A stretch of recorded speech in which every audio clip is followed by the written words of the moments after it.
Good evening दोस्तों, मैं ऋचा कुमारी स्वागत करती हूँ अपने चैनल साइनस्ट सीक्रेट में। आज मैं आप लोग के लिए नई कहानी लेकर आई हूँ। कहानी अच्छी लगे तो चैनल को सब्सक्राइब करें, लाइक कमेंट करें। यह कहानी दिसंबर 2018 की है, जब एक 22 वर्षीय ब्रिटिश युवती ग्रेस मिलेन अपने विश्व भ्रमण के सपने को जी रही थी। यह कहानी एक ऐसी लड़की की है जिसने दुनिया देखने का सपना देखा, लेकिन उसका यह सपना एक भयावह बुरे सपने में बदल गया। ग्रेस की जिंदगी की किताब एक ऐसी घटना के साथ बंद हुई जिसने न केवल उसके परिवार को बल्कि पूरी दुनिया को झकझोर कर रख दिया। ग्रेस मिलेन का जन्म 1996 में इंग्लैंड के एक सामान्य मध्यम वर्गीय परिवार में हुआ था। उसके दो भाई थे और वह अपने स्कूल के दिनों में एक खुशमिजाज, जिज्ञासु और जीवंत लड़की के रूप में जानी जाती थी। पढ़ाई में वह ठीक ठाक थी और उसने अपनी स्कूली शिक्षा पूरी करने के बाद ग्रेजुएशन की डिग्री हासिल की। ग्रेजुएशन के बाद ग्रेस ने अपने भविष्य के बारे में अपने पिता से गंभीरता से बात की। उसने कहा, पापा, मैं बिजनेस मैनेजमेंट सीखना चाहती हूँ। मैं अपने करियर को नई ऊंचाइयों तक ले जाना चाहती हूँ, लेकिन उससे पहले मैं दुनिया देखना चाहती हूँ। मेरे पास कुछ जगहों की सूची है जहां मैं जाना चाहती हूँ। मैं चाहती हूँ कि मैं अपनी जवानी को पूरी तरह जी लूं, दुनिया की सैर करूं और नई नई संस्कृतियों को समझूं।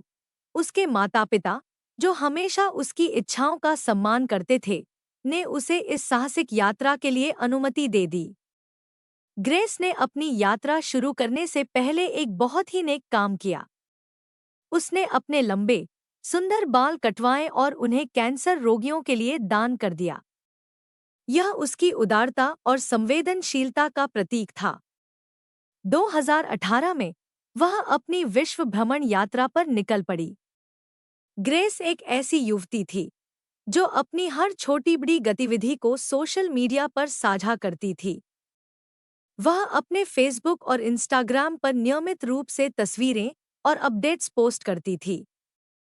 वह कहाँ जा रही है, किस समय कहाँ है, किस पब में रुकी, किस होटल में चेक इन किया, किस रेस्तरां में खाना खाया या किस फ्लाइट से कहाँ लैंड हुई, हर छोटी बड़ी जानकारी वह अपने दोस्तों और परिवार के साथ साझा करती थी। उसकी यह आदत उसके चाहने वालों को यह विश्वास दिलाती थी कि वह पूरी तरह सुरक्षित है। उसके माता-पिता को भी उसकी हर गतिविधि की खबर रहती थी और उसके दोस्तों को भी उसकी हर यात्रा का अपडेट मिलता रहता था। इस तरह ग्रेस की जिंदगी एक खुली किताब की तरह थी, जहां हर पल को वह दुनिया के सामने साझा करती थी। दिसंबर 2018 में ग्रेस ने अपनी अगली यात्रा के लिए न्यूजीलैंड को चुना। उसने अपने दोस्तों को उत्साह के साथ बताया, मैं न्यूजीलैंड जा रही हूँ। वहाँ की खूबसूरत वादियाँ, पहाड़ और संस्कृति देखने का मेरा सपना है। मैं वहाँ की तस्वीरें और अनुभव तुम सबके साथ साझा करूंगी। उसने यह भी कहा कि यह उसकी आखिरी यात्रा होगी, क्योंकि 22 दिसंबर को उसका 22वां जन्मदिन था और वह इसे अपने परिवार के साथ इंग्लैंड में मनाना चाहती थी। उसके दोस्तों ने उसे सलाह दी कि वह जल्दी लौट आए ताकि वे सब मिलकर उसका जन्मदिन धूमधाम से मना सकें। ग्रेस ने हंसते हुए जवाब दिया, हाँ, यह मेरी आखिरी ट्रिप है। न्यूजीलैंड से मैं सीधे इंग्लैंड लौटूंगी और फिर हम सब मिलकर मेरा बर्थडे सेलिब्रेट करेंगे। लेकिन न्यूजीलैंड में कुछ ऐसा हुआ जिसने ग्रेस की जिंदगी को हमेशा के लिए बदल दिया। उसकी यह यात्रा एक ऐसी मुलाकात के साथ शुरू हुई जो टेंडर नामक डेटिंग ऐप के जरिए हुई। टेंडर एक ऐसा मंच था जहां लोग नए लोगों से मिलते थे, दोस्ती करते थे और कभी-कभी रिश्तों की शुरुआत करते थे। ग्रेस की मुलाकात इस ऐप पर एक शख्स से हुई जिसका नाम था जेसी केम्सन। जेसी न्यूजीलैंड का ही रहने वाला था और उसने ग्रेस को टेंडर पर मैसेज किया। दोनों की बातचीत शुरू हुई और धीरे-धीरे उनकी चैट बढ़ने लगी। जब ग्रेस ने जेसी को बताया कि वह न्यूजीलैंड आ रही है, तो जेसी ने उसे वहां मिलने का प्रस्ताव दिया। उसने कहा, जब तुम न्यूजीलैंड आओगी तो हम मिल सकते हैं। मैं तुम्हें यहाँ की खूबसूरत जगहें दिखाऊंगा। ग्रेस शुरुआत में हिचकिचाई। उसे थोड़ा डर था क्योंकि वह जेसी को व्यक्तिगत रूप से नहीं जानती थी। लेकिन जेसी के लगातार मैसेजेस और दोस्ताना व्यवहार ने उसे सहज कर दिया। उसने अपने दोस्तों को इस मुलाकात के बारे में बताया और उनकी सलाह मांगी। दोस्तों ने उसे सावधान रहने को कहा, लेकिन साथ ही यह भी कहा कि अगर वह सहज महसूस कर रही है तो वह मिल सकती है। ग्रेस ने जेसी के साथ डेट पर जाने का फैसला किया। उसने अपने दोस्तों को बताया, मैं जेसी से मिलने जा रही हूँ। वह न्यूजीलैंड का है और हम एक पब में मिलेंगे। मैं तुम्हें अपडेट करती रहूंगी।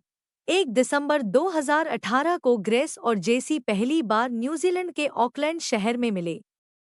सीसीटीवी फुटेज और ग्रेस की सोशल मीडिया पोस्ट से पता चलता है कि दोनों एक स्थानीय पब में गए। वहां उन्होंने ड्रिंक्स ऑर्डर की, स्वादिष्ट खाना खाया और एक दूसरे के साथ हंसते बातें करते हुए पार्टी का आनंद लिया। ग्रेस ने उस रात की कुछ तस्वीरें अपने इंस्टाग्राम पर भी शेयर की, जिसमें वह और जेसी मुस्कुराते हुए नजर आ रहे थे। तस्वीरों में ऐसा लग रहा था जैसे दोनों एक दूसरे की कंपनी में खुश थे। रात गहराने के बाद दोनों ने एक होटल में जाने का फैसला किया। वे एक साथ एक होटल में गए और वहां एक कमरे में चेक इन किया। होटल की लिफ्ट की सीसीटीवी फुटेज में साफ दिखाई देता है कि ग्रेस और जेसी हंसते बात करते हुए लिफ्ट में हैं और कमरे की ओर जा रहे हैं। यह वह आखिरी तस्वीर थी जिसमें ग्रेस को जीवित देखा गया। उस रात के बाद ग्रेस का कोई अतापता नहीं चला। 2 दिसंबर 2018 को सुबह एक ऐसा दृश्य सामने आया जिसने हर किसी को हैरान कर दिया। होटल की सीसीटीवी फुटेज में जेसी अकेले बाहर निकलता दिखाई दिया। उसके हाथ में एक ट्रॉली थी जिस पर 2 बड़े और भारी सूटकेस रखे थे, लेकिन ग्रेस कहीं नजर नहीं आई। यह दृश्य देखकर हर कोई स्तब्ध रह गया। ग्रेस, जो हमेशा अपने दोस्तों और परिवार से संपर्क में रहती थी, अब पूरी तरह गायब थी। उसका फोन बंद था और सोशल मीडिया पर उसकी कोई नई पोस्ट नहीं थी। ग्रेस के दोस्तों को शक हुआ क्योंकि उन्हें पता था कि वह जेसी के साथ डेट पर गई थी। जब कई घंटों तक ग्रेस से कोई संपर्क नहीं हुआ, तो उसके दोस्तों ने उसके माता-पिता को सूचित किया। ग्रेस के माता-पिता घबरा गए। उन्होंने तुरंत न्यूजीलैंड पुलिस को सूचना दी और बताया कि उनकी बेटी लापता है। न्यूजीलैंड पुलिस ने तुरंत इस मामले को गंभीरता से लिया और जांच शुरू की। पुलिस ने सबसे पहले ग्रेस के सोशल मीडिया अकाउंट्स की छानबीन की। उन्हें पता चला कि ग्रेस अपनी हर गतिविधि को फेसबुक और इंस्टाग्राम पर अपडेट करती थी। उसकी पोस्ट से पुलिस को यह जानकारी मिली कि वह आखिरी बार ऑकलैंड के एक होटल में थी। पुलिस उस होटल में पहुंची और स्टाफ से पूछताछ की। होटल स्टाफ ने पुष्टि की कि ग्रेस और जेसी एक साथ होटल में आए थे और उन्होंने एक कमरे में चेक इन किया था। पुलिस ने उस कमरे की तलाशी ली, लेकिन वहां कुछ भी संदिग्ध नहीं मिला। कमरा पूरी तरह साफ सुथरा था। न कोई खून के निशान, न कोई संघर्ष के सबूत, न ही कोई ऐसा संकेत जो यह बताए कि वहां कुछ गलत हुआ हो। यह देखकर पुलिस के लिए मामला और भी रहस्यमय हो गया। पुलिस ने होटल से सीसीटीवी फुटेज की मांग की। जब फुटेज की जांच की गई, तो कुछ चौंकाने वाले तथ्य सामने आए। पहली फुटेज में ग्रेस और जेसी को एक साथ पब में देखा गया, जहां वे हंसते मुस्कुराते हुए समय बिता रहे थे। दूसरी फुटेज में दोनों को होटल की लिफ्ट में कमरे की ओर जाते हुए देखा गया। लेकिन सबसे हैरान करने वाली फुटेज थी 2 दिसंबर की सुबह की, जिसमें जेसी अकेले होटल से बाहर निकल रहा था। उसके साथ 2 बड़े सूटकेस थे, जो एक ट्रॉली पर रखे थे। लेकिन ग्रेस का कोई निशान नहीं था। एक और फुटेज में जेसी को होटल में सफाई का सामान ले जाते हुए देखा गया, जिसमें क्लीनिंग प्रोडक्ट्स और टॉवल शामिल थे।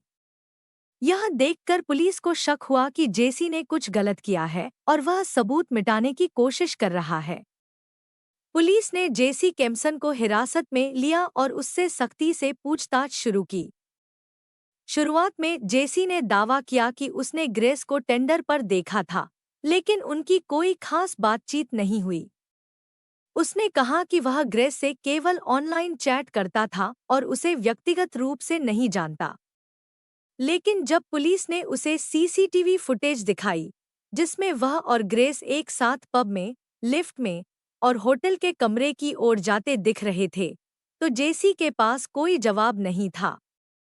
उसने स्वीकार किया कि वह ग्रेस के साथ था, लेकिन उसने कहा कि पार्टी के बाद वह अकेले चला गया था और उसे नहीं पता कि ग्रेस कहाँ गई।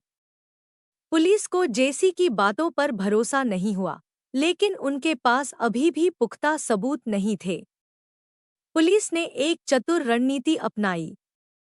उन्होंने जेसी को यह विश्वास दिलाया कि वह अब संदेह के दायरे से बाहर है और उसे रिहा कर दिया। लेकिन गुप्त रूप से पुलिस उसकी हर गतिविधि पर नजर रख रही थी। पुलिस को जल्द ही पता चला कि जेसी अलग-अलग जगहों पर छोटे-छोटे पैकेट्स फेंक रहा था। वह कभी किसी डस्टबिन में, तो कभी किसी सुनसान जगह पर कूड़े के ढेर में कुछ फेंक रहा था। पुलिस ने उन जगहों की तलाशी शुरू की और जो मिला, वह रोंगटे खड़े करने वाला था। उन पैकेट्स में मानव शरीर के अंग थे। आखिरकार एक जगह पर पुलिस ने जेसी को रंगे हाथों पकड़ लिया, जब वह एक और पैकेट फेंकने की कोशिश कर रहा था। सख्त पूछताछ में जेसी टूट गया और उसने सारी सच्चाई कबूल कर ली। उसने बताया कि उसने ग्रेस की हत्या कर दी थी। उसने दावा किया कि होटल के कमरे में दोनों शारीरिक संबंध बनाने की कोशिश कर रहे थे, जब ग्रेस का दम घुट गया और उसकी मृत्यु हो गई।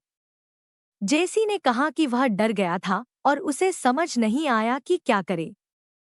डर के मारे उसने ग्रेस की लाश को टुकड़ों में काटा। उसने कुछ हिस्सों को 2 बड़े सूटकेस में रखा और बाकी हिस्सों को छोटे-छोटे पैकेट्स में पैक करके अलग-अलग जगहों पर फेंक दिया। उसने कमरे को साफ करने के लिए क्लीनिंग प्रोडक्ट्स का इस्तेमाल किया ताकि कोई सबूत न बचे। उसने यह भी सुनिश्चित किया कि कमरे के कारपेट पर कोई निशान न रहे। पुलिस ने उस जगह की तलाशी ली, जहां जेसी ने सूटकेस दफनाया था। वहां से ग्रेस की शवयुक्त बॉडी बरामद की गई। इस भयावह खुलासे ने सभी को स्तब्ध कर दिया। ग्रेस के माता-पिता, दोस्त और पूरी दुनिया इस क्रूर सच्चाई को सुनकर सन्न रह गई। जांच पूरी होने के बाद जेसी केम्सन पर हत्या का मुकदमा चला।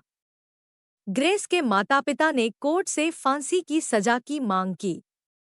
उन्होंने कहा कि उनकी बेटी का सपना दुनिया देखना था, लेकिन जेसी ने उसकी जिंदगी छीन ली।